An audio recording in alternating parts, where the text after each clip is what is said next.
What is up, guys, and welcome back to the channel. If you're new, make sure to click down here and hit subscribe. That would really help me out, and check out some of my past videos.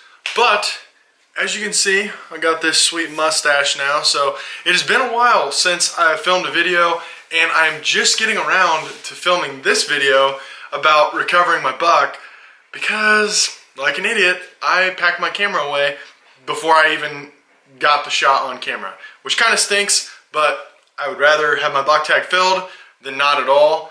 But nonetheless, we're going to go through the story of what happened with my buck this year and the roller coaster of a day that was. So, to start things off, I was running way late getting out to the stand.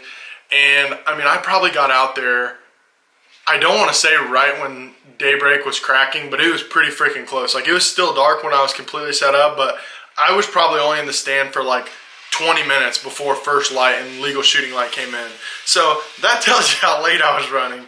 But nonetheless, so I got out in the stand and I was over at the home farm. And if you guys have been following along the channel any stretch of time, you'll know that we normally don't see a lot of deer at the home farm. So I didn't really do a good job of filming. I don't even think I filmed an intro. Yeah, no, I definitely didn't film an intro whenever I went out there. And I really wasn't filming anything at all. But so I was out there hunting. I was kind of just enjoying it, you know, taking it in because I really wasn't expecting to see any deer. But I actually was going to get down early too. So I text my wife, as you guys can see over here, I text my wife at 8:19. I said, hey, I'm going to go scout / still hunt another fish and wildlife area today and probably hang a stand and a camera. That way, like, I have more intel on another spot to take my brother to, and there's a public land spot, so there's a little bit more flexibility you got with public land just because you're working with a little bit more real estate when it comes to this, because I don't have a whole lot of private land spots. But then you can see the timestamp. What would be 8 minutes later, I text her again, never mind, I just shot a pretty nice buck. Literally packed up my camera and he walked right into the food plot. So it would have been such an easy shot to film. Literally just point the camera, turn it on, bada bing, bada boom, we're rolling. And then I text her, he ran onto the neighbor's property. I'm going to have to get permission to go find him. And that was at 8:40. And then I said, I can't find this deer. I can't find any more blood.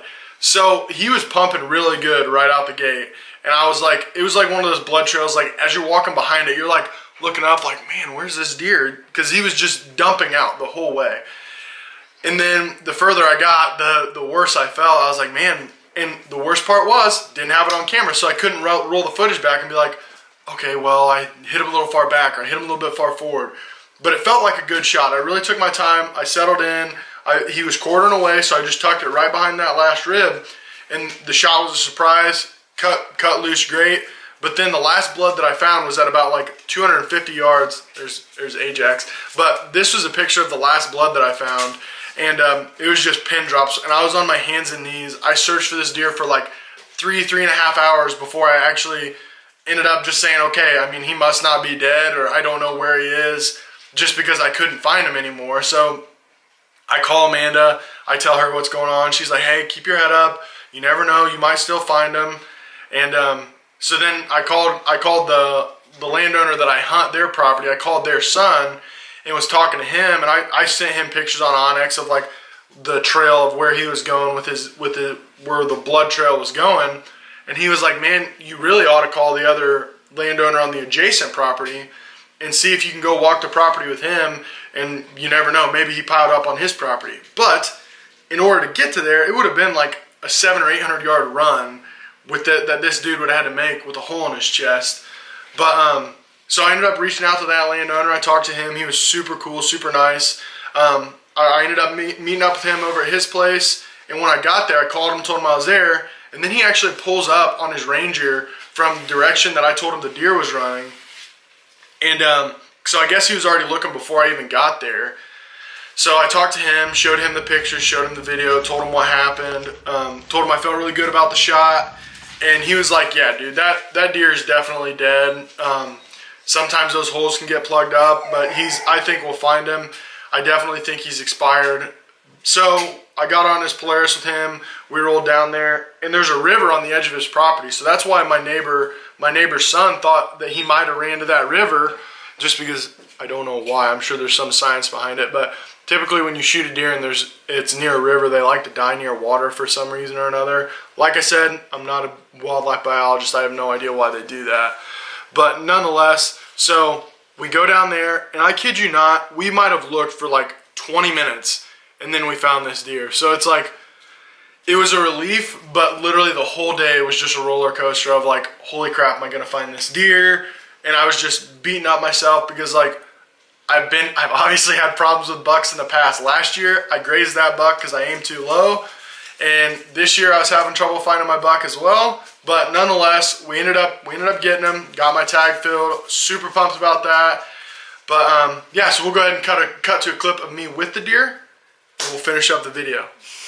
Alrighty guys, so as you can see, we got my buck back home, and to say the least, this day has been a roller coaster. I shot him this morning, as you guys know from watching the video, but we ended up losing blood on my neighbor's property after about 200 to 250 yards, and I had kind of thrown in the towel. I did not think that I'd be able to find him. I looked for several hours this morning, and you know, my wife kept telling me, she was like, keep your head up, it'll be all right. And then I talked to some of my friends, and you know, I ended up reaching out to another landowner who owns an adjacent property, just as like a last-ditch effort to try and find this deer.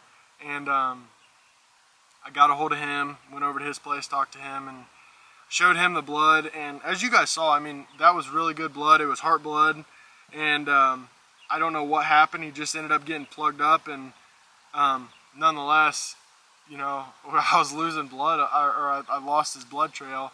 But I talked to the other neighbor, and we looked around his property for about 20 minutes and found the deer. And thankfully it was in the shade, so we should be able to get all the meat off of him.